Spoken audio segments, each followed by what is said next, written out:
Bonjour.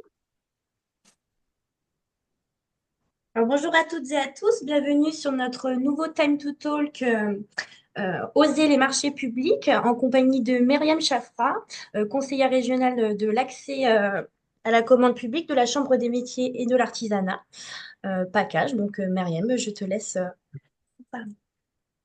Bonjour à tous. Je vous remercie d'être là. Je suis la conseillère régionale de l'accès à la commande publique à la Chambre de métier. Donc, j'accompagne les entreprises à se structurer, à mieux répondre au marché public, aux appels d'offres pour être plus pertinent. Et aujourd'hui, donc, en partenariat avec la CPME 13, que je remercie pour cette opportunité, je vais vous présenter, on va dire en moins d'une heure, comment ou le meilleur moyen de réussir sa réponse au marché public. Le cadre légal et comment mettre en place une stratégie, comment mettre en place des bonnes pratiques pour essayer d'être au plus, on va dire, pertinent au niveau de vos réponses. J'ai préféré aussi que le titre soit, on va dire, ça pousse, donc oser les marchés publics, parce que c'est effectivement le terme, hein, les marchés publics, c'est un terme qui fait peur.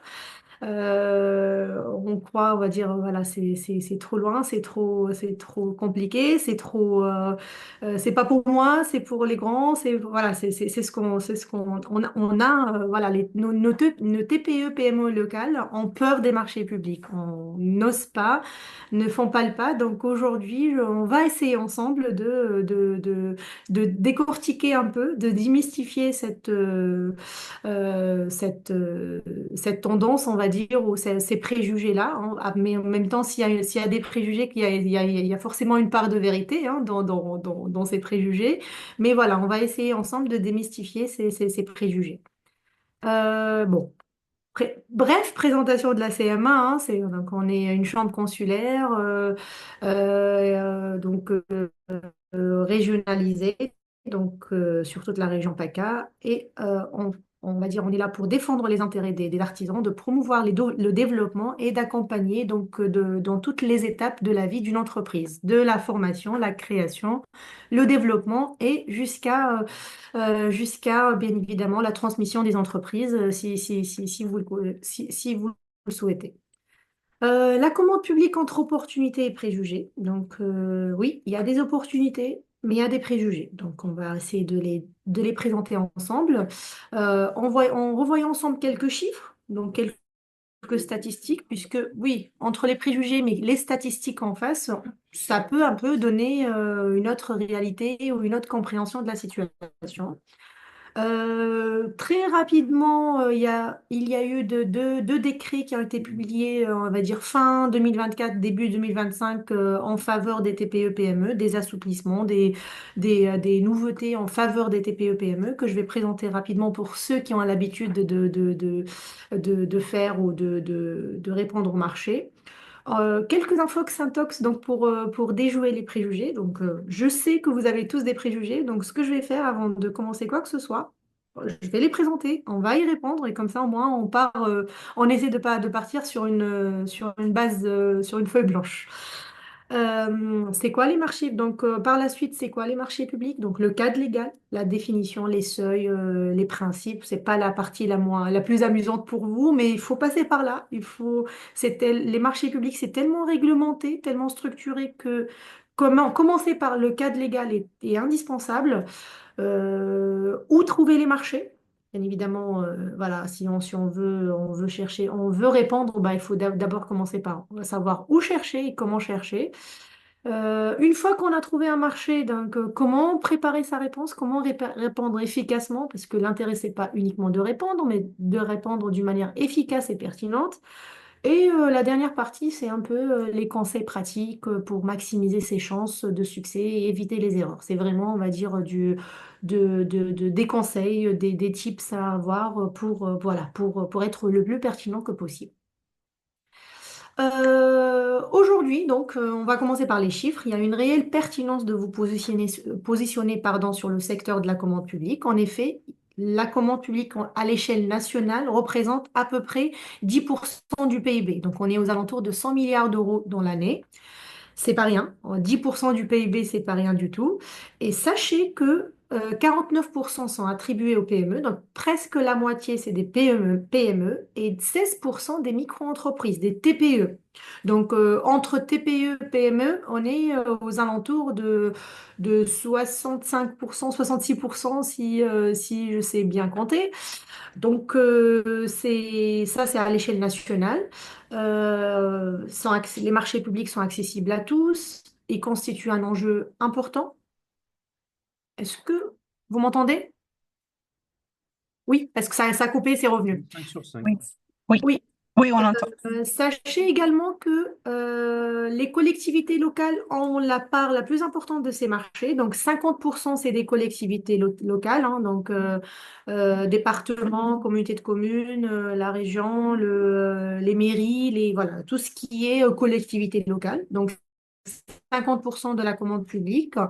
Et dans ces 50%, si on va dire, on regarde de plus près, 68% des marchés des collectivités reviennent aux TPE-PME et 80% de la sous-traitance des TPE-PME, des collectivités reviennent aux TPE-PME.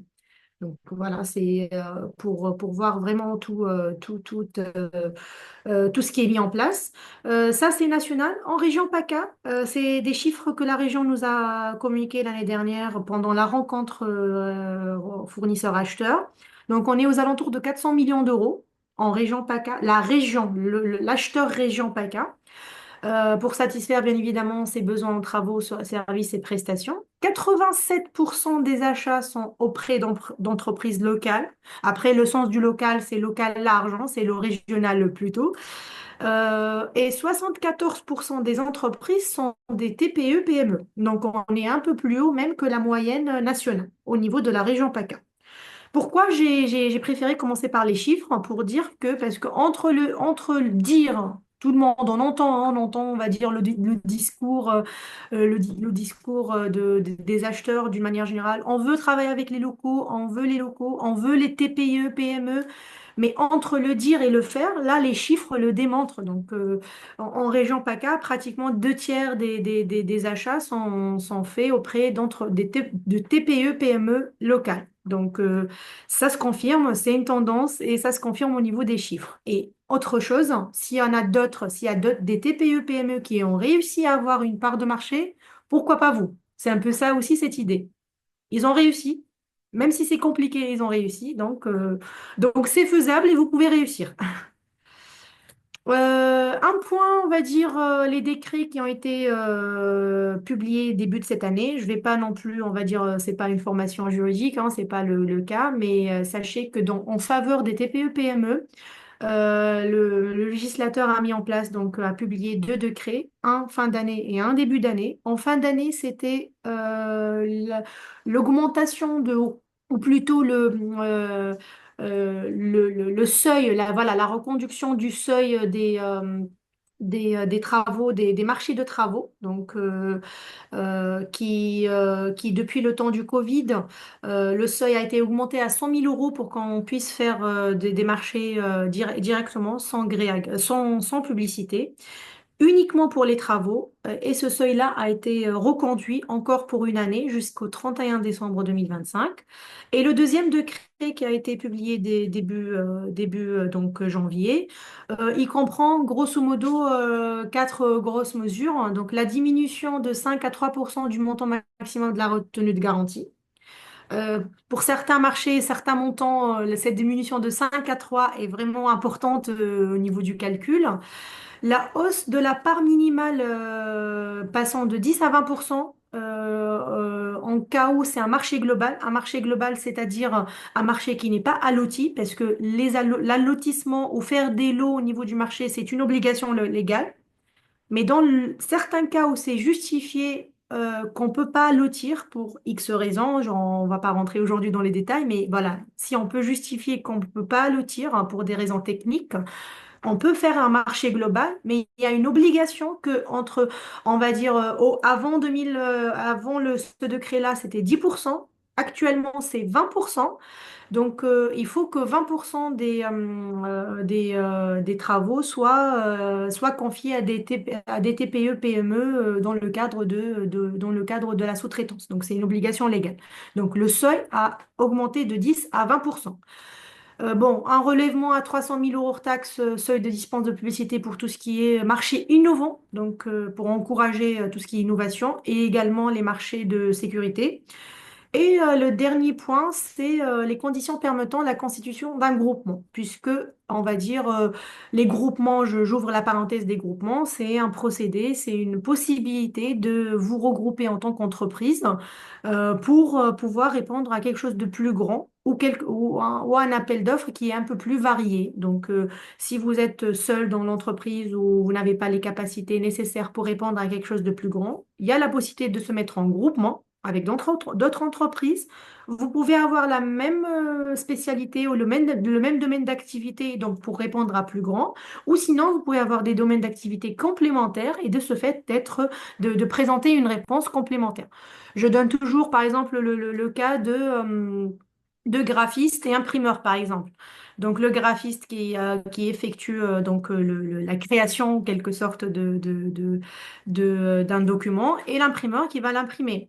Au lieu que ça soit une entreprise qui a le graphiste, qui est imprimeur en même temps et qui peut-être même distribue, bah, vous pouvez vous mettre en groupement de trois entreprises pour pouvoir répondre à un marché un peu plus global. Et donc, les conditions permettant la constitution d'un groupement, et elles ont été un peu plus allégées en faveur des TPE-PME. Quels sont les préjugés les plus fréquents? Oui, bon, je vais juste ouvrir la parenthèse, je ne l'ai pas dit tout à l'heure. N'hésitez pas à poser vos questions dans le chat pour ne pas les oublier d'abord de un. Et de deux, si on voit qu'il est nécessaire d'y répondre tout de suite pour une meilleure compréhension, on le fera. Si on sait qu'on va y répondre un peu plus tard ou que c'est mieux de répondre à la fin de la réunion, donc pendant le débat, on y répondra. Mais n'hésitez pas à poser vos questions. Il y a des préjugés. On en entend beaucoup, on entend de tout. J'ai essayé un peu de regrouper les préjugés que j'entends le plus souvent et je vais commencer par y répondre. Bon, la première question, les marchés publics ne concernent pas mon activité. J'entends souvent ça. Il y a plusieurs personnes qui me disent, ah non, mais les marchés publics, mais de toute manière, c'est pour le bâtiment, c'est que le bâtiment, c'est le BTP. Il y a cet état d'esprit de se dire, marché public, c'est le BTP. C'est faux. C'est vrai que c'est le plus gros lot. C'est le lot qui peut-être, on va dire, remporte les plus grands montants. C'est une réalité, hein, c'est les statistiques qui le disent, hein, mais c'est pas que du BTP. C'est tout besoin d'un acheteur qui passe de fourniture, de papier, de stylo, d'ordinateur, de téléphone à un service. Ça peut être de la réparation, ça peut être de l'entretien, ça peut être on va dire, de la communication, ça peut être un service traiteur, du nettoyage en allant aux travaux. Et les travaux, ça peut être des travaux, simples travaux d'entretien, de rénovation, en allant aux constructions neuves ou de l'aménagement. Donc, tout besoin, que ce soit ce besoin-là, une fois qu'il est payé, on va dire, ordonné par un acheteur public et payé par de l'argent public, le paiement est la source du paiement, l'origine du paiement, c'est de l'argent public, c'est un marché public. À partir de 1 euro, tout achat, c'est un marché public. Par la suite, c'est les types de marchés on va dire, qui changent. C'est les procédures d'achat qui changent, mais c'est un marché public. Un devis validé devient, on va dire, un contrat et c'est un marché public. Donc, c'est un peu ça l'idée. Les délais de paiement, le délai de paiement est trop long. Je vais répondre, je pense que vous avez éventuellement cette question en tête, hein. Je vais répondre à cette question pour dire les délais de paiement est trop long. Bon, je vais avoir deux réponses. La réponse légale est de dire que le délai de paiement, tout ce qui est collectivité et services de l'État, c'est 30 jours. C'est un peu plus lent pour tout ce qui est milieu hospitalier, tout ce qui est hôpitaux. C'est 60 jours, mais on va dire tout ce qui est service de l'État, tout ce qui est collectivité, on est à 30 jours validation, réception, validation de la facture. Bien évidemment, facturation sur Chorus Pro, j'y reviendrai un peu plus tard. Comme tout, là, c'est la réponse légale. Au-delà, on va dire, de ce délai-là, vous avez la possibilité en tant qu'entreprise de demander des pénalités pour ce retard puisque ça impacte votre fonctionnement. Et la loi, on va dire, vous permet ça. Au niveau de la pratique, comme tout, il y a de bons payeurs, de moins bons payeurs, pour ne pas dire de mauvais payeurs. Bon, on entend. Moi, je rencontre régulièrement des entreprises chaque semaine et j'entends qu'il y a de très bons payeurs. On a des délais qui sont beaucoup plus courts que les 30 jours dans certains acheteurs. Par contre, d'autres, c'est les délais sont un peu plus longs. Les raisons sont variées. Ça peut être déjà une problématique de transmission de factures ou d'accord sur les points à transmettre dans les factures, comme ça peut être une problématique interne à l'acheteur, comme ça peut être un souci également au niveau du déroulement du chantier. Par exemple, si c'est un chantier de BTP, si, il y a un conducteur de travaux que c'est à lui de valider, par exemple, toutes les factures de tout le monde, pour X raisons, il va bloquer toutes les factures parce qu'une facture manque ou un champ ou un domaine d'activité manque ou un prestataire manque à l'appel en quelque sorte. Légalement, il ne devrait pas faire ça, mais au niveau de la pratique, pour faciliter un peu la tâche, il va valider pour tout le monde en même temps. Donc, il va bloquer les autres factures en attendant que le retardataire ou le lot à problème soit régularisé. Donc, moi, ce que je dis, même si c'est vrai que dans certains cas, les délais de paiement sont plus longs que ce qui est prévu, ce qui est annoncé, mais c'est un paiement sûr. Les marchés publics, c'est un paiement périn, c'est un paiement sûr. L'État vous paye. Comme l'État ne vous lâche pas pour tout ce qui est, tout ce qui est, on va dire, impôts, tout ce qui est redevance, l'État également ne vous lâchera pas pour vous payer également. Donc, on voit également que tout ce qui est fournisseur, tout ce qui est banque peuvent vous suivre, peuvent vous attendre, peuvent être un peu plus cléments quand c'est un acheteur public en face, quand c'est une facture d'un acheteur public en face, parce qu'ils savent que c'est un paiement sûr et périn. Donc c'est le bon côté des choses. Ce sont toujours les mêmes qui remportent les marchés. J'entends souvent ça. Oui, ça sert à rien, mais de toute manière, ce sont toujours les mêmes. J'entends souvent ça. Il y a une part de vérité dans ce préjugé, mais en même temps, moi, je pose directement la question à cette entreprise pour lui dire, oui, c'est toujours les mêmes qui répondent, mais déjà, est-ce que vous avez répondu? Est-ce que vous êtes présent? Est-ce que vous sollicitez l'acheteur? Est-ce que vous contactez l'acheteur en dehors des appels d'offres? Est-ce que vous êtes là pendant les réunions faites ou prévues de cet acheteur-là? Parce que régulièrement, les acheteurs peuvent avoir des rencontres fournisseurs-acheteurs, des rencontres éco.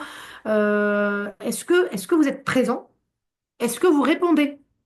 Donc, si ce n'est pas le cas, on ne va pas dire ça sert à rien ou c'est toujours les mêmes, déjà de un. Donc, si vous répondez même pas. De 2, est-ce que si vous répondez et que vous n'êtes pas pris,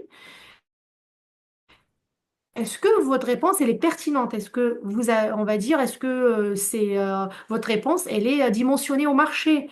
Est-ce que votre entreprise répond aux besoins de l'acheteur? Est-ce que vous avez demandé un retour sur votre réponse, un retour détaillé, bien évidemment, pas uniquement la note ou le classement, mais vous avez la possibilité de demander un retour détaillé de l'acheteur, des explications par rapport à votre notation ou par rapport à votre dossier. Donc, il y a toutes ces questions-là qui se posent. Oui, si c'est toujours les mêmes, mais peut-être les réponses des autres sont meilleures, peut-être aussi, hein.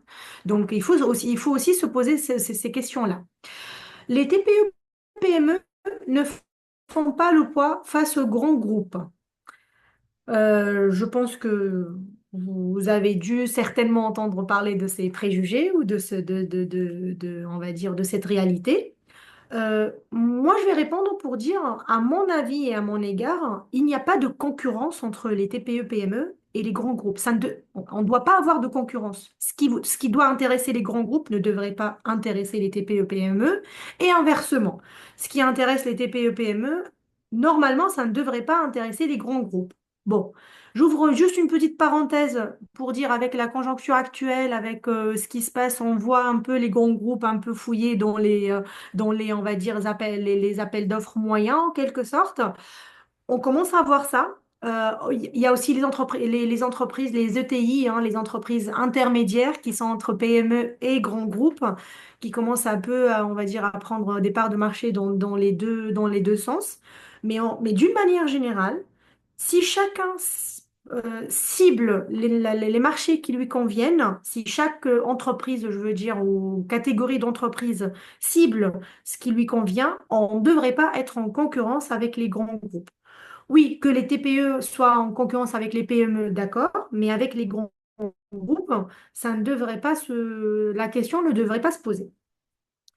Mais en même temps aussi, pour un peu pallier à cette concurrence, ben, en tant que TPE-PME, réfléchissez au groupement d'entreprises. En vous regroupant avec d'autres entreprises, bah, vous mutualisez vos efforts, vous mutualisez vos compétences, vos capacités techniques, humaines et financières. Et finalement, si deux, trois TPE-PME se regroupent pour un marché, bien évidemment, bah, finalement, on va se retrouver face à une entreprise qui peut se prévaloir face à une ETI ou ou à un grand groupe. La question, c'est l'offre la moins chère qui est retenue. On entend toujours ça. De toute manière, ça, c'est le prix, c'est pas rentable, c'est pas compétitif, c'est le moins cher, c'est le moins cher. Sachez que, bon, à un certain moment, c'était la tendance. On va pas nier le constat, hein. À un certain moment, le prix, c'était le plus important et celui qui était moins cher, celui qui avait plus de chances d'être pris. Actuellement, quand je dis actuellement, vraiment les 4 5 6 dernières années, hein, on va dire 2019-2020, c'est un point tournant des marchés publics ou de la commande publique en France. Il y a eu beaucoup de réglementations, il y a eu beaucoup de changements majeurs au niveau de la réglementation qui ont un peu changé l'image et la pratique des marchés publics. On n'est pas arrivé, on va dire, à l'idéal, mais il y a beaucoup de changements positifs en faveur surtout des TPE-PME et des changements positifs. Donc, donc, avant 2019, c'est le cas au niveau de l'offre la moins chère. Après 2019-2020, ce n'est plus le cas. Et d'ailleurs, on en voit de plus en souvent que le pourcentage de la technicité ou le pourcentage de l'offre technique, il est plus important que le pourcentage de l'offre financière, puisque, on va dire, au niveau de la notation, vous serez noté sur deux choses, sur le côté technique et sur le côté financier. Et il y a un taux, un pourcentage, un barème, voilà, ça dépend comment chacun l'appelle. Et on voit de plus en plus ou souvent des notations plus importantes au niveau technique qu'au niveau financier. Autrement dit, si le côté technique actuellement il est mieux noté, c'est que vous pouvez être plus cher, mais être pris si côté technique ou si techniquement c'est justifié. Si votre prestation, votre produit ou vos travaux justifient ce prix ou ce tarif plus élevé que les autres. En fait, l'offre, elle est appréciée dans sa globalité. C'est pas uniquement le prix, c'est pas uniquement la technique. C'est qu'est-ce que vous me proposez à quel prix? C'est qualité-prix, c'est offre-prix. Voilà. C'est pas quel est votre prix, mais plutôt qu'est-ce que vous me proposez et à quel tarif. Et tout est pris en compte et tout est estimé. Bien évidemment, est estimé avant, pendant et après. Le SAV aussi peut être pris en compte. L'avant, c'est-à-dire l'entreprise, c'est-à-dire la démarche de l'entreprise, c'est-à-dire l'approche RSE de l'entreprise. Tout est apprécié dans cette notation. Donc, ce n'est pas l'offre la moins chère qui est retenue, c'est plutôt l'offre la plus avantageuse, la plus économiquement avantageuse en termes de qualité-prix. J'ouvre juste une dernière parenthèse par rapport à l'offre la moins chère qui est retenue. On voit que le prix reste quand même plus important dans tout ce qui est fourniture simple. C'est-à-dire, j'achète du papier pour revendre du papier. C'est-à-dire, voilà, vous revendez des stylos, vous revendez des produits, c'est de la fourniture où il n'y a pas de valeur ajoutée, où il n'y a pas de savoir-faire, il n'y a pas il n'y a pas, je vais pas dire d'effort dessus, mais voilà, il n'y a pas de valeur ajoutée sur ce produit-là. Oui. Dans ce cas-là, si c'est une rame de papier, ben on va, à part qu'il y a certains labels qui seront demandés ou certains critères, mais sinon, ça va être le prix le moins cher qui va être retenu parce qu'il n'y a pas de valeur ajoutée sur un certain produit. Mais dès qu'on parle de valeur ajoutée, dès qu'on parle de technicité, de savoir-faire, euh, le prix passe en deuxième position et c'est là le côté technique qui est plus important. Rédiger un mémoire technique se fait rapidement, copier-coller. J'aime beaucoup cette phrase parce que j'en l'entends hein, en accompagnant des entreprises. Oui, mais de toute manière, c'est pas un souci. J'ai un mémoire technique que j'envoie à tout le monde. Oui, mais c'est pour ça que vous n'êtes pas pris chez tout le monde également et que vous n'êtes pas toujours bien noté. Et que ce tout le monde, est-ce qu'il vous fait appel à vous par la suite? Ah, est-ce que de votre réponse, c'est l'image de votre entreprise? Le copier-coller est à bannir et à éviter et à interdire. En revanche, avoir une base, ce que j'appelle moi une copie zéro, oui, ça peut être une bonne idée. Avoir une copie zéro de votre mémoire technique et bien évidemment du mémoire technique, mais du début du mémoire technique parce que votre entreprise, votre savoir-faire, vos capacités, en disant capacité, c'est les capacités techniques, humaines, financières. Bon, généralement, c'est censé être qu'est-ce que vous apportez pour ce marché-là? Quelle est votre réponse pour ce besoin-là spécifique? Donc, comment vous pouvez avoir un mémoire technique de prêt que vous envoyez à tout le monde, alors que, on va dire, tout le monde n'a pas les mêmes besoins, n'a pas les mêmes attentes, n'a pas les mêmes questions, n'a pas les mêmes des démarches, la même chronologie de poser des questions. Donc, préparez votre base de mémoire technique ou votre début de mémoire technique, j'entends, et j'encourage à le faire, mais il faut que le jour J, vous personnalisez cette base-là, vous l'adaptez aux besoins et aux attentes de l'acheteur, sinon c'est perdu d'avance. Si on n'obtient pas le marché, on a perdu notre temps et notre argent. En quelque sorte, oui, parce que, on va dire en répondant, vous avez perdu du temps et le temps pour vous en tant qu'entreprise, c'est de l'argent. Mais dites-vous que vous êtes référencié chez cet acheteur. Même s'il vous a pas pris, même s'il vous a pas sélectionné, bah, il vous a connu. Il vous a référencié parce que d'office, c'est systématiquement fait. Quand vous répondez à un appel d'offres, vous êtes référencié automatiquement chez cet acheteur. Et de ce fait, bah, pour des marchés de gré à gré ou des marchés, ce qu'on appelle le direct ou sans publication, l'acheteur peut faire appel à vous plus tard parce qu'il vous a déjà connu, vous êtes déjà présenté, vous avez déjà présenté ce que vous pouvez lui présenter. Donc, c'est indirectement de la publicité pour vous, d'un référencement indirect chez cet acheteur. Donc, c'est pas vraiment une vraie perte de temps et d'argent puisque vous allez gagner un référencement. Plus je répondrai à des appels d'offres, plus j'aurai de chances d'en remporter. Oui et non.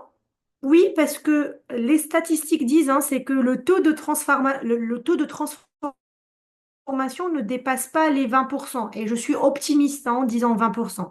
C'est-à-dire quoi? Vous répondez à 10, vous serez pris dans 2 maximum.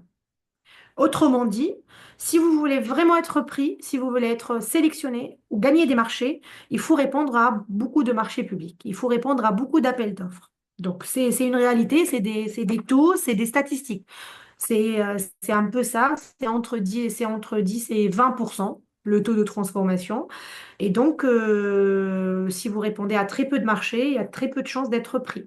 C'est pour ça qu'il faut maximiser, il faut augmenter le taux de réponse. Mais en revanche, on ne va pas répondre non plus à n'importe quoi. Parce que déjà, il faut, on va dire, vous allez être référencié chez cet acheteur. Il va se dire que cette entreprise, elle répond à tout et à n'importe quoi. Ça ne lui correspond pas vraiment. Euh, c'est pas vraiment adapté, c'est pas dimensionné. Donc, oui, je vous encourage à répondre à plus de marchés, mais que ce soit des réponses ciblées et identifiées et appréciées. C'est pas l'intérêt uniquement de répondre, mais de répondre à ce qui vous convient et que votre structure et votre réponse convient à l'acheteur. C'est vraiment un duel à avoir et un équilibre à avoir entre tout ça. Oui, allez-y, osez, go. Par contre, une décision réfléchie et ciblée. Six bonnes raisons de vous positionner sur les appels d'offres. Donc, premièrement, diversifier votre portefeuille client parce que avoir que du particulier, c'est pas bon. Avoir que du public également, c'est pas bon. Parce que si vous avez un problème avec un souci avec l'une des clientèles ou si on va dire dans l'atmosphère ou dans la pratique, il y a une problématique avec une certaine clientèle, bah, au moins vous aurez l'autre clientèle qui prend le relais. Donc, diversifier votre portefeuille client est très important. Ça va dans le développement de votre entreprise et la pérennité de votre entreprise, parce que les marchés publics, c'est un paiement sûr, c'est un paiement serein, c'est périn et c'est dans la continuité. Généralement, si on met les pieds dedans, c'est ce que je dis, moi, le plus dur, c'est de mettre le pied dedans. Mais une fois qu'on est dedans, bah, déjà, on prend goût. On commence à être référencié, on commence à avoir du relationnel. Et si c'est pas X qui nous sollicite, ça va être Y. Si on n'est pas pris chez Z, ça va être l'autre. Donc, c'est un cercle. Le plus dur, c'est de mettre le pied. Mais une fois qu'on est dedans et qu'on fait du bon travail, et qu'on fait de bonnes prestations, bah, généralement, on reste dedans. Ça peut être aléatoire, mais on reste dedans. Vous gagnez en visibilité, en notoriété, parce que qu'on le veuille ou pas, le public est censé, ou les acheteurs publics sont censés sélectionner les meilleurs. Donc, si vous avez été sélectionné par un acheteur, vous gagnez en notoriété et vous gagnez forcément en visibilité. Vous développez votre réseau parce que le public ramène le privé ramène le public, c'est un cercle, hein. Et le dernier point qui est important, c'est que vous continuez d'apprendre et sortir de votre zone de confort parce que qu'on le veuille ou pas, quand vous travaillez avec des clients particuliers, ben, en quelque sorte, vous allez imposer votre manière de faire et imposer on va dire, votre méthodologie en quelque sorte. En revanche, quand vous travaillez avec un acheteur public, vous allez devoir répondre à son besoin, à ses attentes et à sa démarche et à son cahier de charge en quelque sorte. Donc, vous allez devoir vous adapter à ce que l'acheteur vous demande. Bon, il y a toujours de la négociation, il y a toujours de l'adaptation, bien évidemment, surtout dans le cadre du MAPA, mais d'une manière générale, vous êtes censé répondre à un besoin avec la manière dont ils ont demandé. Donc, vous sortez de votre zone de confort. Vous allez peut-être toucher des thématiques ou des matériaux, des, euh, des choses que vous n'avez pas l'habitude de faire. Et de ce fait, donc, vous apprenez et vous sortez de votre zone de confort. Euh, un point juridique, hein, c'est pas la partie la plus fun, mais on est obligé de passer par là. Donc, la définition, c'est quoi les marchés publics? Finalement, les marchés publics, ce sont des contrats.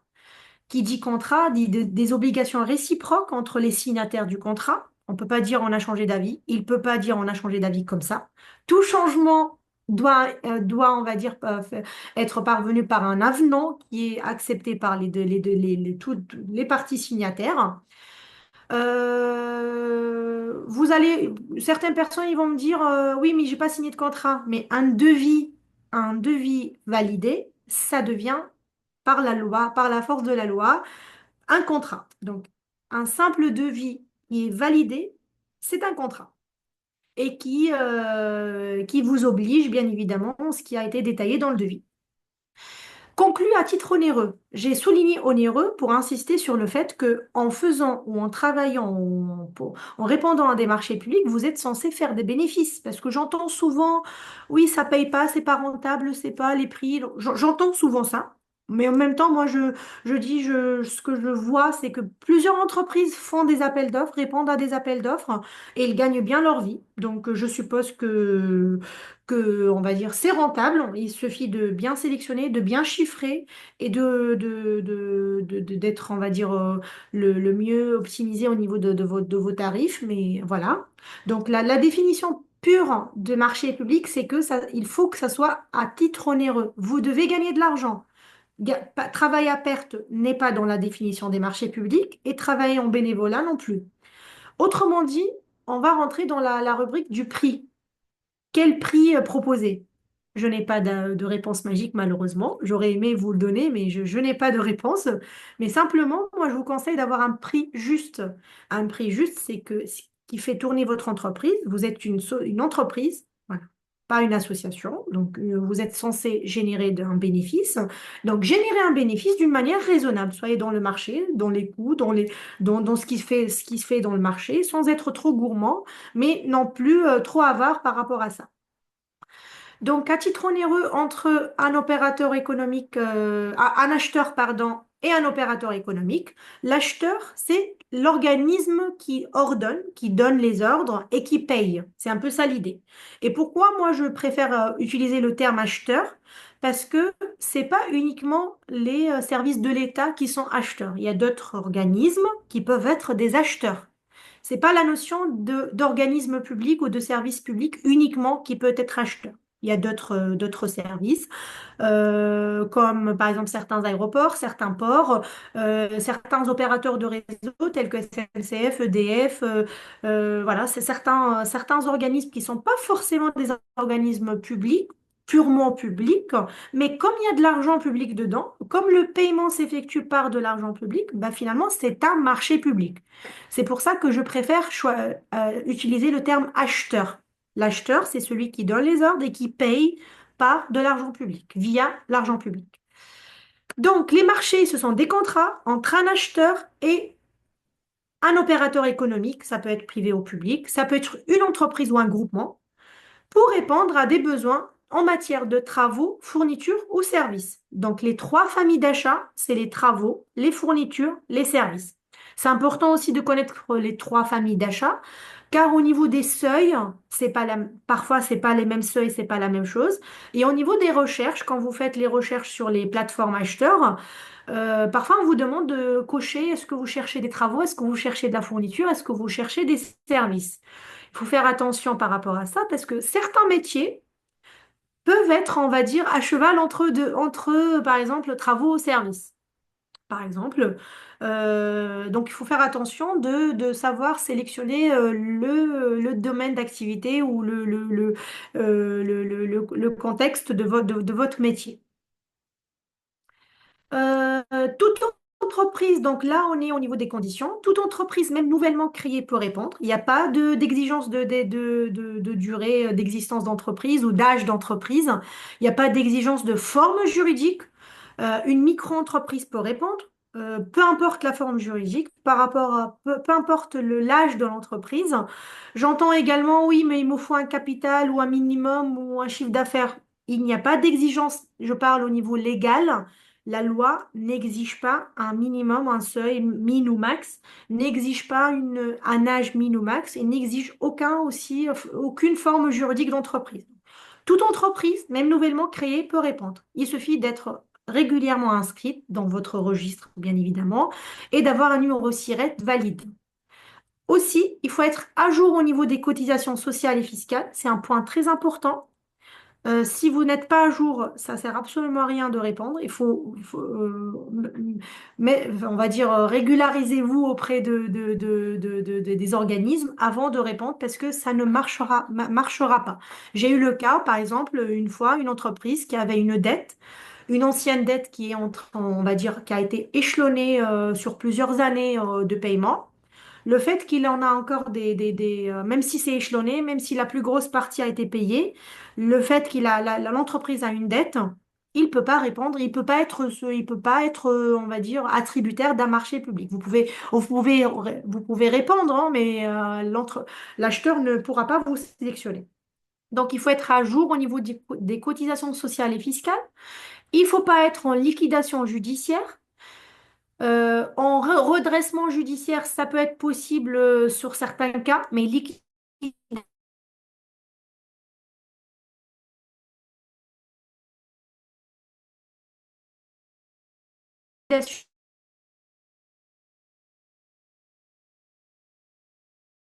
non.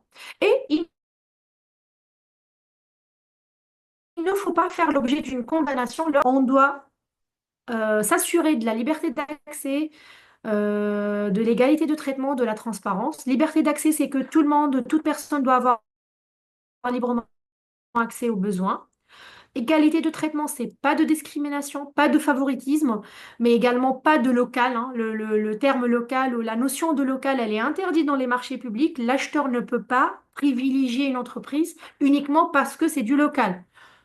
Dans la pratique, ça peut se faire, hein, mais légalement, toute discrimination, tout favoritisme, elle est interdite. Si on donne une information à quelqu'un, à une entreprise, on doit la donner à toutes les entreprises. C'est le principe des plateformes, hein. En fait, s'il y a des questions-réponses, tout le monde voit les questions-réponses. Toutes les offres déposées doivent être étudiées. Il n'y a pas de non-réponse. Il n'y a pas d'exclusion, on va dire, sauf si le dossier est irrecevable. Mais si votre dossier il est complet dans les délais, il doit être étudié, noté et classé. La transparence, c'est-à-dire les critères de choix doivent être connus dès la publicité. Avant de répondre, on doit savoir sur quels critères on va être choisi. Est-ce que c'est le prix? Est-ce que c'est la technique? Donc, quels sont les critères? Et le dernier point qui est très important à mon égard, dans le cadre de la transparence, c'est que le soumissionnaire dont l'offre a été rejetée doit être informé des motifs de rejet. Alors, c'est-à-dire quoi? Donc, généralement, il n'y a pas de non-réponse dans les marchés publics. On vous dit, vous n'êtes pas pris, pourquoi? Quelle est votre note? Voilà. Il y en a ceux qui s'arrêtent là. Il y en a ceux qui vont un peu plus loin pour expliquer un peu votre note ou un peu le détail de votre note. Moi, le conseil que je peux vous donner, c'est que si la réponse, elle n'est pas assez détaillée, elle n'est pas assez expliquée, vous avez le droit, la loi, le législateur vous donne la possibilité, le droit, c'est votre droit de savoir le détail de votre notation. Vous pouvez demander un débriefing, vous pouvez demander simplement un détail de notation, des explications pourquoi j'ai été noté de telle manière. Et l'acheteur est obligé de vous répondre pourquoi au niveau de l'appréciation, il ne vous a pas sélectionné. Pourquoi je dis c'est important? Parce que le fait d'avoir ce détail, cette notation, vous permet d'améliorer les prochaines, vous permet de savoir quel point vous allez devoir améliorer, adapter, changer. Voilà, c'est très important d'avoir cette démarche de demander, si ce n'est pas fait, bien évidemment, systématiquement, de demander le détail de votre notation. Les seuils. C'est un fameux tableau avec beaucoup de chiffres. Je ne vais pas m'attarder par rapport à ça. Je vais juste m'arrêter sur les points les plus importants. C'est-à-dire, je m'explique. On voit des seuils de 40 000 à 90, 100 000, 143, 221 000, voilà. C'est des seuils européens qui en sont mis par l'Union européenne. Ils sont, on va dire, pour 2 ans. À chaque fois, ils sont changés, modifiés chaque 2 ans. Et c'est un seuil, on va dire, c'est quoi l'importance du seuil? Le seuil du marché, bien évidemment marché global, hein, c'est tout total marché dans l'année. Le seuil, on va dire, ça détermine quel type de marché on va avoir. Est-ce que c'est un marché déjà publié ou pas publié? Est-ce que c'est un MAPA? Est-ce que c'est une procédure formalisée? Donc c'est un peu ça l'idée. Plus le montant augmente, plus le marché en lui-même ou la nature du marché elle est plus rigoureuse, donc la nature de l'achat, on passe de libre à MAPA à procédure formalisée. Et plus le montant augmente, plus les procédures de publicité, elles sont plus rigoureuses et plus on va dire, réglementaires. C'est un peu ça l'idée. Je donne l'exemple des 40 000 euros. Donc en dessous des 40 000 euros, que ce soit fourniture, service ou travaux, vous voyez à ma gauche, la publicité, elle est non obligatoire. C'est-à-dire, la loi autorise à l'acheteur jusqu'à 40 000 euros de ne pas faire de publicité, de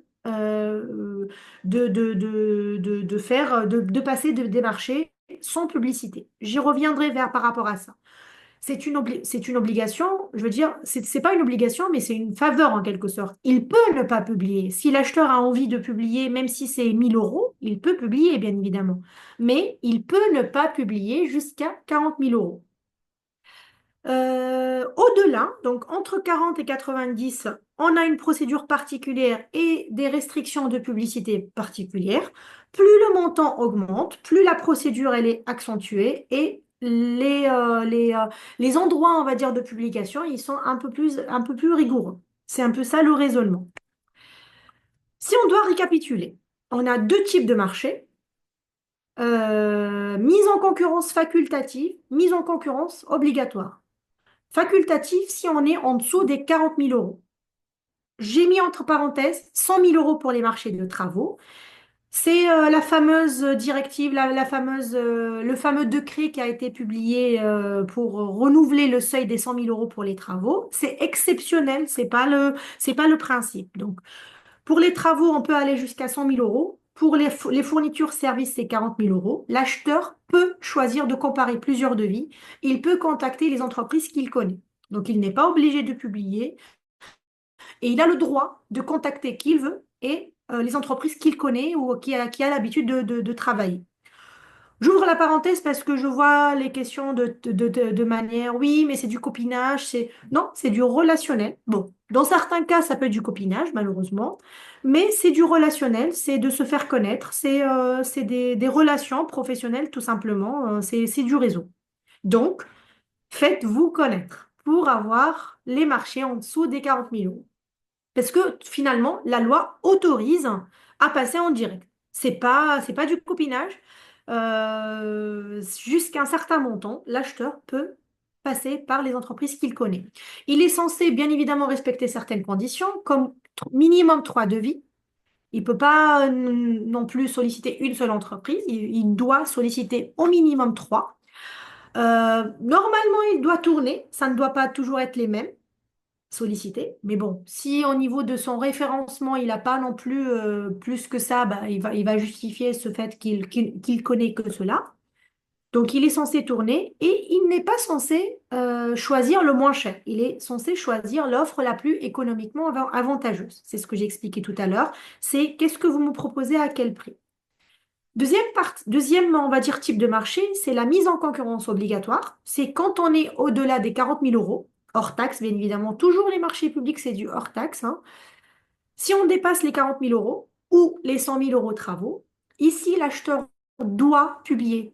Il est obligé, c'est une obligation, doit publier un appel d'offres.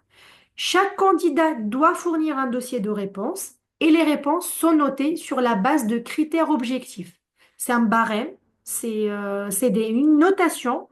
Il y a des critères, il y a un barème. Votre dossier, c'est très scolaire, il sera noté comme si c'était, on va dire, une copie d'examen. Qu'est-ce que vous avez répondu pour ces points-là? Et il y aura des notes. C'est des critères objectifs. Bien évidemment, il faut que le dossier soit recevable, sinon il peut être irrecevable d'office. Mais si le dossier il est complet, dans les délais, il sera forcément noté et classé. Marché de gré à gré. Donc, j'ouvre la parenthèse des marchés de gré à gré. C'est quoi? C'est dans le cadre des marchés publics. Donc, quand un contrat est conclu directement entre un acheteur et un fournisseur, sans passer par la procédure de mise en concurrence, sans passer par la publication. Donc, c'est ce qu'on appelle le direct. C'est le gré à gré. Il faut savoir que ce type de marché, c'est un cas particulier. C'est pas le principe. Le principe, c'est la publication. Dans certains cas, on peut faire du gré à gré. C'est quoi ces cas-là? De un, c'est une question de seuil. Si on est en dessous des 40 000 euros, si la valeur estimée du marché elle est en dessous des 40 000 fournitures, services, 100 000 euros travaux, on peut faire du gré à gré, mais aussi dans le cadre d'urgence impérieuse, c'est-à-dire urgence, intempéries, dépannage, voilà, une voiture en panne, un climatiseur en panne, voilà, c'est vraiment un ordinateur en panne, donc on fait appel à un réparateur informatique. On est dans le cadre d'urgence, on ne peut pas attendre de mettre en concurrence, de publier un appel d'offres, de mettre en concurrence plusieurs entreprises, de choisir. Urgence impérieuse, on passe en direct. Aussi, le dernier point, les appels d'offres n'ayant reçu aucune candidature ou les candidatures ne sont pas recevables. Ce que j'appelle l'infructueux. Donc, si l'acheteur lance un appel d'offres et que cet appel d'offres il est infructueux, il peut faire du gré à gré, que ce soit le montant. Je vous l'ai mis en très grand, d'où l'importance d'avoir une stratégie, d'où l'importance de se faire connaître, d'où l'importance du sourcing. Le sourcing peut se faire dans les deux sens, hein. Le sourcing peut se faire par l'acheteur pour sourcer un peu ce qui se fait, mais le sourcing peut se faire aussi de votre côté, c'est de solliciter, d'aller à la rencontre des acheteurs, en ciblant les acheteurs qui vous entourent. On commence toujours par le cercle le plus proche et on agrandit ce cercle-là. Il faut se faire connaître ce que vous pouvez proposer, chacun bien évidemment de son point de vue, de son point métier et proposer vos services et aussi poser la question, est-ce qu'il y a des éventuelles demandes ou des éventuels besoins à court, moyen ou à long terme pour que vous puissiez revenir vers eux si c'est le cas. Je rappelle que liberté d'accès, c'est-à-dire vous devez savoir s'il y a un besoin, vous devez savoir ou le connaître ou vous devez être au courant. Ils ne peuvent pas en quelque sorte cacher un éventuel besoin. Si c'est un besoin connu, ils sont dans l'obligation de vous informer. Donc, c'est pour cette raison-là que rien ne vous empêche de solliciter les acheteurs qui vous entourent s'ils ont des besoins à court, moyen ou long terme. J'ouvre une dernière parenthèse dans ce sens-là. N'hésitez pas à regarder les sites internet des acheteurs. N'hésitez pas à voir si c'est des mairies, de voir les délibérations des mairies pour voir, parce que généralement les délibérations des conseils, des conseils d'administration des mairies, euh, euh, des comités plutôt, généralement, les délibérations, il y a les intentions d'achat, les intentions de travaux, les intentions de projets. Donc, vous pouvez déjà voir ce qui peut se passer. Aussi, les sites internet des acheteurs sont censés publier les appels d'offres des années précédentes. Dans ce cas-là, vous pouvez voir ce qui se fait. Est-ce qu'il y a des appels d'offres qui se renouvellent? Est-ce qu'il y a des appels d'offres qui peuvent intéresser votre domaine d'activité qui vont arriver bientôt à terme? Bon, il y a certains sites Internet qui sont bien faits où toutes les informations sont là. Pour les sites Internet où il n'y a pas toutes ces informations-là, n'hésitez pas à aller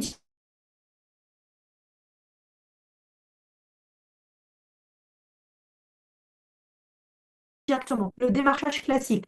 Vous demandez à la personne qui gère ça, poser ses services, ses prestations à cet acheteur-là et vous essayez d'avoir un interlocuteur, un nom, une adresse mail, voilà, pour avoir un vis-à-vis sur place et vous référencier chez ces acheteurs-là. Bien évidemment, plus la structure est grande, plus ça sera un peu plus structuré, réglementé. Plus la structure est entre parenthèses petite ou moins de vis-à-vis, plus vous allez avoir une seule personne qui gère tout. Donc c'est cette personne-là, c'est ce joker en quelque sorte qu'il vous faut et qu'il vous faut, on va dire, qu'il faut rapprocher. Bon, donc vous pouvez faire du démarchage classique hein, directement, comme vous pouvez faire, on va dire, participer aux réunions, participer aux rencontres. Il y a souvent dans l'année des réunions de ce type qui sont organisées au fur et à mesure dans certains acheteurs. Où chercher les marchés publics? C'est une question attendue, on va dire. Pour faciliter la recherche des marchés, un point important, c'est la veille sur les plateformes de publicité. Sachez que il est possible de paramétrer plusieurs veilles sur la même plateforme et c'est un point indispensable. Il est indispensable de mettre en place un système de veille efficace. Je m'explique, c'est-à-dire quoi efficace? D'abord, vous ne pouvez pas être inscrit sur une seule plateforme.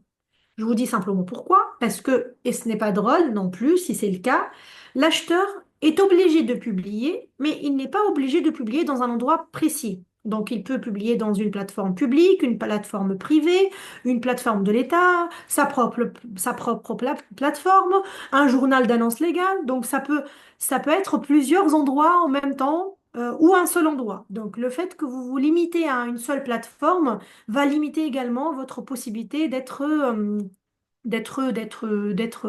on va dire, informé d'éventuelles opportunités. Je- J'anticipe peut-être une question parce que vous allez me dire, oui, mais il y a toujours un accès payant dans ces plateformes-là qui vous permet d'avoir des informations ailleurs. Oui, c'est vrai. Ces plateformes, surtout les plateformes privées, bien évidemment, vous donnent le droit, on va dire, si vous êtes inscrit sur une plateforme privée et que vous payez un abonnement ou un accès payant, ça va vous faire la veille un peu dans les autres plateformes. C'est vrai. Mais est-ce que ça vaut le coup d'être inscrit on va dire, via la version payante ou pas? Ça, c'est à vous de voir, hein. Il faut apprécier le besoin. Moi, ce que je peux vous conseiller, c'est d'être inscrit un peu partout. Pas sur toutes les plateformes, parce que sinon, ça va être aussi un travail énorme et beaucoup de mails, mais plutôt vous ciblez là où vous devez être inscrit. Comment vous ciblez ça? D'abord en commençant par cibler avec qui vous voulez travailler. Je m'explique. Vous voulez travailler avec le département? Ben, il faut aller voir le département il publie où. Vous voulez travailler avec la mairie de votre ville, la mairie la plus proche de chez vous. Il faut aller voir cette mairie. Vous allez sur son site internet, vous cherchez.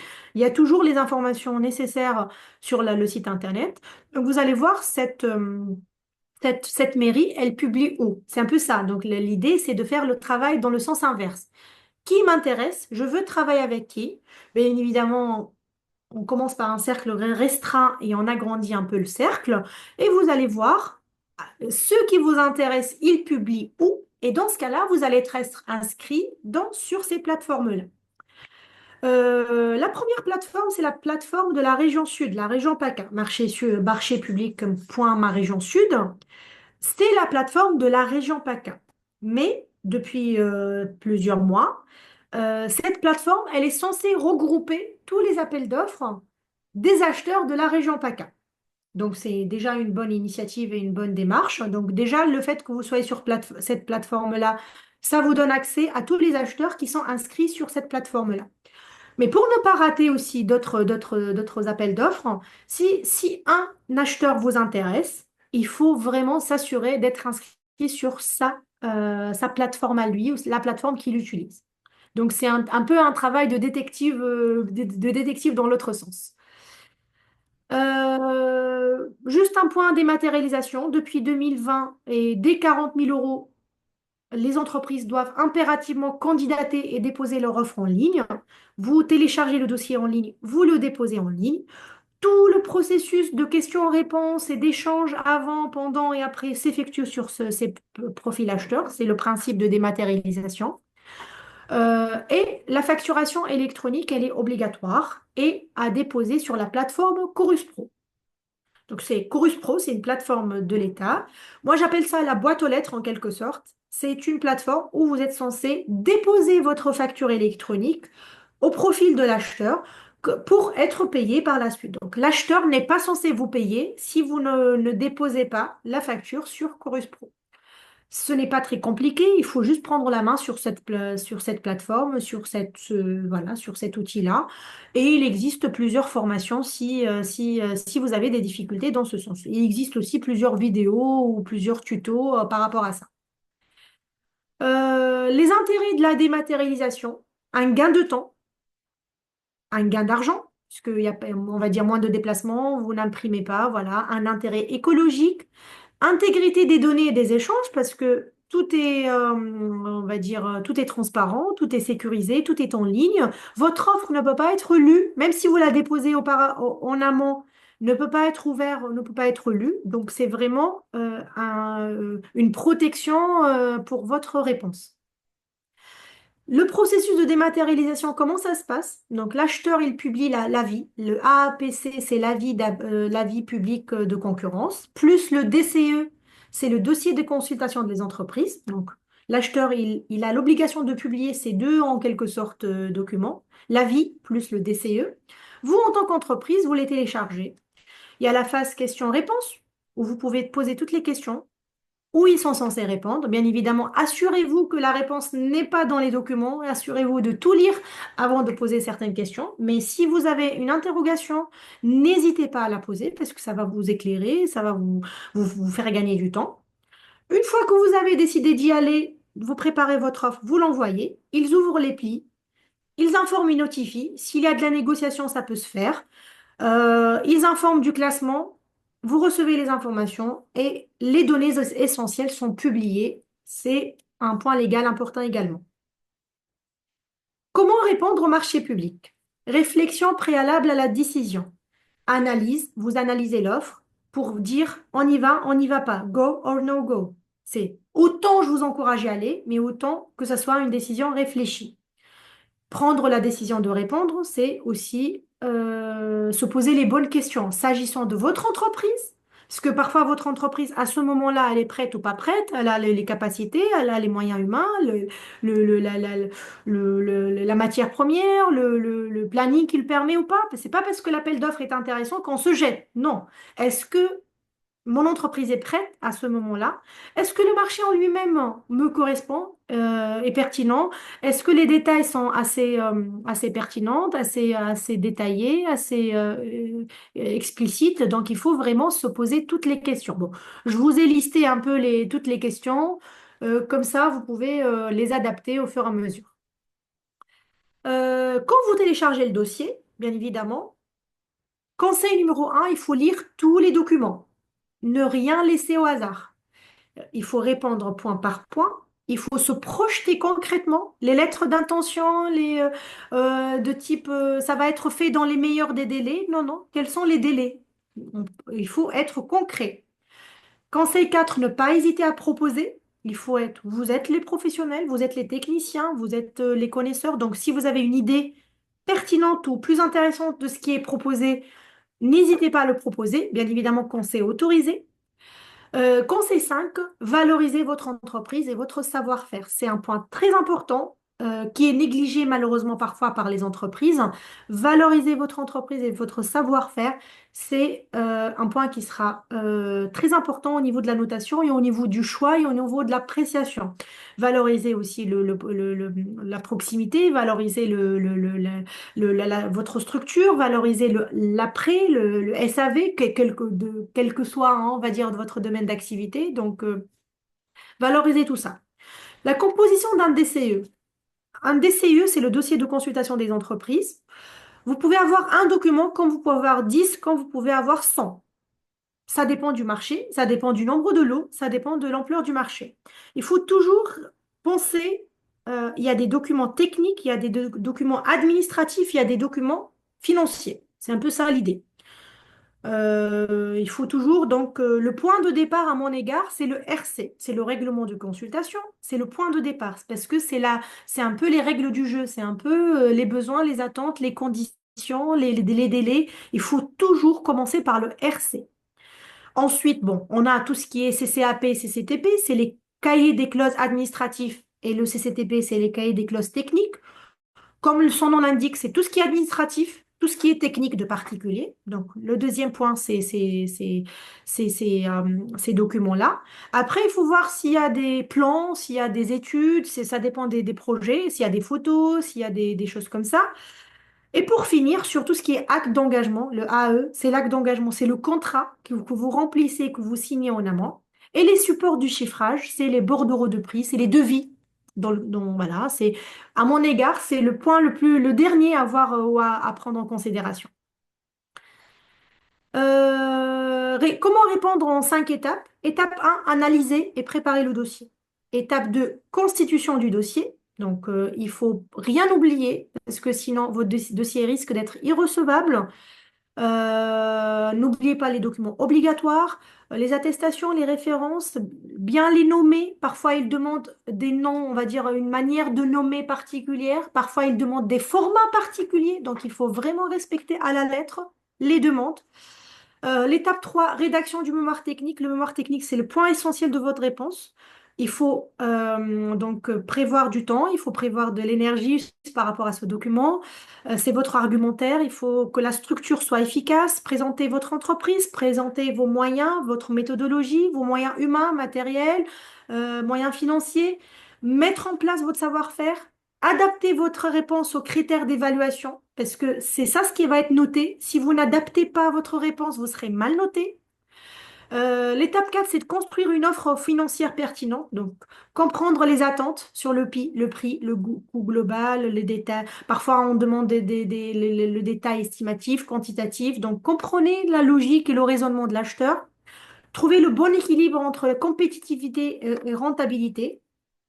Gérer aussi les variations des prix et des coûts et aussi la durée du marché, la date de début du marché. Parfois, on a des matières premières qui peuvent varier, donc gérer cette variation dans votre chiffrage. Et l'étape 5, finaliser et déposer votre offre. Vérifier donc avant le dépôt que tous les documents signés sont signés si c'est demandé, que c'est conforme aux exigences. Sur la plateforme, est-ce qu'il demande la signature électronique ou non? Est-ce qu'il demande un format de fichier ou non? Ça, il faut le préparer en amont. Prévoyez au moins 48 heures avant la date limite Pourquoi je dis 48 heures? Parce qu'au moins, ça vous laisse le temps de réagir, parce il y a des solutions s'il y a un problème ou si ça marche pas, mais il faut vous laisser le temps de réagir, parce que si vous répondez 5 minutes avant la clôture, vous ne laissez le temps à personne de réagir. Donc, prévoyez au moins 48 heures. Dites, enlevez toujours 2 jours avant la date limite pour déposer votre offre, pour que s'il y a un problème, vous pouvez anticiper. Un schéma qui regroupe un peu. Donc, la réponse à un appel d'offres, généralement, ça se fait en deux temps, en deux blocs. La partie candidature, la partie offre. La partie candidature, c'est un peu votre CV, les pièces administratives, qui êtes-vous, avec tous les documents qu'on vous a demandés. Malheureusement, en fait, cette partie-là, elle est essentielle pour passer à l'étape suivante, mais elle ne sera pas forcément notée. Donc, vous allez devoir émettre beaucoup du temps pour la préparer, pour bien la préparer, parce que si elle n'est pas bien préparée, on peut ne pas passer à l'offre, mais c'est l'offre finalement qui est notée. Donc l'offre, je reviens juste à la candidature. Donc c'est tous les formulaires, toutes les pièces administratives. Au niveau des formulaires, j'ai mis DC1, DC2, DC4 ou le DUM. Le DUM, c'est un document unique des marchés européens. C'est un document qui remplace tous les autres documents, que je vous encourage à le faire, que je vous encourage à passer sur le DUM plutôt que sur les formulaires, parce que c'est un document réutilisable. C'est plus facile pour vous de vous retrouver, c'est plus facile pour l'acheteur de vous noter. Donc, privilégiez le DUM que le DC1, DC2, DC4. Au niveau de votre offre, il y a l'offre financière, l'offre technique. L'offre financière, c'est tout ce qui est bordereau de prix, hein, c'est tout ce qui est document de chiffrage. L'offre technique, c'est le mémoire technique. Votre mémoire technique, c'est ça le cœur en bas de votre réponse et c'est ça qui va être noté. Si l'acheteur a exigé un sommaire ou a exigé un format ou a exigé parfois, il vous donne carrément un cadre de mémoire technique. Dans ce cas-là, vous êtes obligé de répondre par son cadre ou son mémoire technique à lui. Vous devez juste répondre. Si c'est libre, si l'acheteur n'a pas exigé une forme particulière, vous êtes libre de choisir la structuration ou le format que vous souhaitez. Simplement, je vous conseille tout de même de suivre son raisonnement, sa logique de notation dans votre démarche pour que votre réponse soit adaptée et soit sur mesure par rapport à ce qu'il demande. Maximiser ses chances, les erreurs à éviter, faire un hors-sujet, ne pas porter attention aux critères d'attribution des points. C'est pour ça que je dis il faut que votre réponse soit sur mesure. Déposer un dossier de candidature incomplet. Donc la candidature, c'est cette partie-là. Si c'est incomplet, on peut ne pas passer à l'offre hein, et votre dossier peut être déclaré irrecevable. Oubliez de faire la visite du site si elle est obligatoire. Parfois, la visite, elle est obligatoire. Et si vous ne le faites pas, bah, votre dossier ne sera pas pris, même si vous déposez dans les délais, parce que c'est obligatoire. Vous oubliez de signer si c'est obligatoire, de s'y prendre à la dernière minute. J'ai eu le cas où la personne m'appelle 5 minutes avant en pleurant parce que la personne a mis un mois pour préparer un dossier et a prévu 5 minutes pour le déposer et ça passe pas. Elle n'arrive pas à le déposer et il n'y a aucune solution à faire si c'est 5 minutes avant. Donc prévoyez de l'avance. Déposer sa réponse trop tard, bah, dans ce cas-là, elle sera irrecevable, hein, on va dire, voilà, et c'est un délai, c'est pour le respecter. Évitez de télécharger le DCE en mode anonyme parce que oui, vous pouvez télécharger les dossiers en mode anonyme, mais c'est pas conseillé parce que l'acheteur ne va pas savoir qui êtes-vous, qui vous êtes, pardon. Et le fait de le télécharger en mode identifié, bah, pour X raisons, pour aussi, il se peut que le marché soit infructueux, qu'il n'y a pas de réponse, qu'il n'y a pas assez de réponses, ben, l'acheteur peut vous contacter par la suite. Mais si vous êtes en mode anonyme, il ne pourra pas vous contacter. Donc, pensez à vous identifier, à télécharger le dossier en mode identifié. Même si vous ne répondez pas, mais téléchargez-le en mode identifié. Modifier la structure des documents de l'offre. Le bordereau de prix, on ne le modifie pas. S'il y a une structure ou un mémoire technique type, il ne faut pas le modifier. Si on vous a donné des exigences, il faut les respecter. Si c'est libre, ben là, vous avez la possibilité de faire ce que vous voulez. Mais si c'est exigé, il faut suivre les exigences. Éviter de postuler pour des marchés surdimensionnés.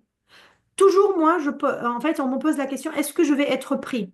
Moi, je vous pose la question, est-ce qu'on va vous prendre? Est-ce que si c'était vous qui allez choisir, est-ce que vous allez choisir votre dossier? Donc, soyez déjà vous-même réaliste, soyez vous-même objectif et répondez aux marchés qui vous conviennent, qui conviennent à votre structure. La loi ne vous empêche pas de répondre, mais ne répondez pas à des marchés surdimensionnés. Vous-même, pensez à être raisonnable, à être objectif. De, gérer les rejets et progresser. Donc le dernier point, demander un débriefing en cas de rejet, c'est ce que j'ai dit tout à l'heure. Analyser les motifs de refus, pour les ajuster pour les futures candidatures. Les deux derniers points, avant de passer au débat, s'il y en a, c'est l'intelligence artificielle et la politique RSE.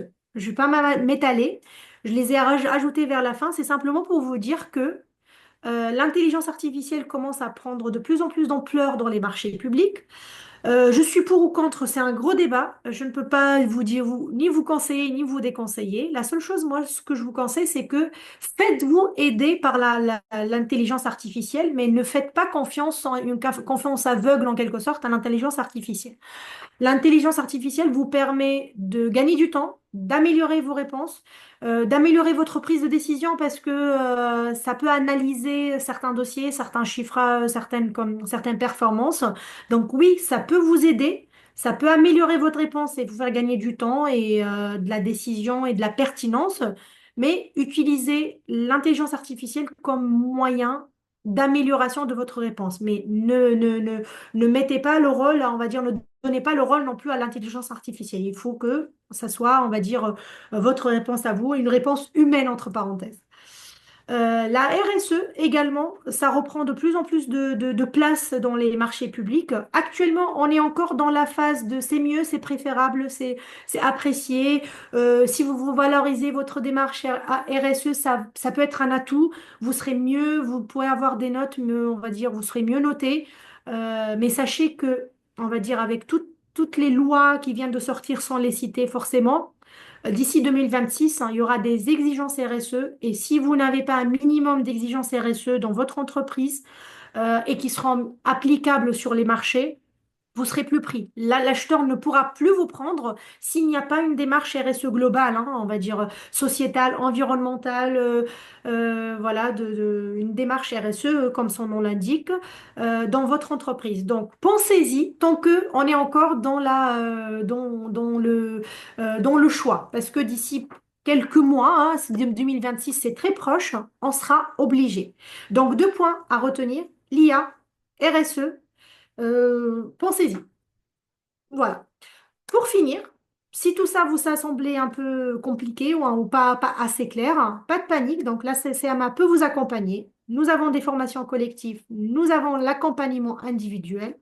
Je vous laisse les numéros, les adresses mail. Vous avez ici mon adresse mail à moi. Vous pouvez nous contacter en cas de besoin. Merci pour votre attention et le débat est ouvert. Merci beaucoup, Myriam. Alors, on a quelques questions sur le chat. On ne pourra pas répondre à toutes ces questions-là à cause des contraintes un petit peu de temps aussi. Donc, je vais en prendre quelques-unes qui sont revenues plus souvent. Donc, quand on parlait des regroupements tout à l'heure, une question, s'il y a regroupement, est-ce qu'il y a plusieurs dossiers et le dispatch de l'appel d'offres est divisé avec le nombre d'entreprises du groupement? Alors, s'il y a, c'est plusieurs dossiers dans un même dossier en quelque sorte. C'est un même dossier, mais il y a des documents on va dire, les documents qui présentent les entreprises. Bon, si on va parler de DC1, DC2 ou si on parlait de DUM, soit chaque entreprise va présenter son DUM ou on va fusionner les DUM de chaque entreprise. C'est un peu ça. La proposition technique peut être la même, le mémoire technique peut être le même pour tout le monde puisque c'est la réponse technique. Mais pour présenter la candidature des entreprises, il faut tout de même que les entreprises participant au groupement soient, on va dire, présentent leurs capacités techniques, humaines et financières. Donc, c'est plusieurs dossiers dans un même dossier. Ok. Je ne sais pas On si a ça reste une, clair ou pas. Par contre, peut-être la question qui se pose aussi, s'il y a plusieurs lots. Si on répond à plusieurs lots, chaque lot égale un dossier égale une réponse. C'est un peu ça l'idée. D'accord. Alors, une autre question, quel est le périmètre des marchés sécurité dont le seuil a été relevé? De sécurité? Oui, sécurité. Le relevé, c'est dans dans le seuil a été relevé pour non, la sécurité, la défense peut-être, c'est la défense peut-être qu'ils veulent dire. C'est tout ce qui est innovation et tout ce qui est marché de défense qui a été relevé à 300 000 euros. D'accord. Je reviens à la, voilà, c'est un relèvement à 300 000 euros hors taxe du seuil de dispense de publicité et de mise en concurrence pour les marchés innovants de défense ou de sécurité. Oui, je vois ce que la personne veut dire. Si la personne peut me contacter en direct, il va falloir un quart d'heure pour expliquer tout ça. La personne me contacte par mail et je lui donnerai les détails de cette procédure. D'accord, très bien. Où peut-on trouver les conditions pour les marchés innovants?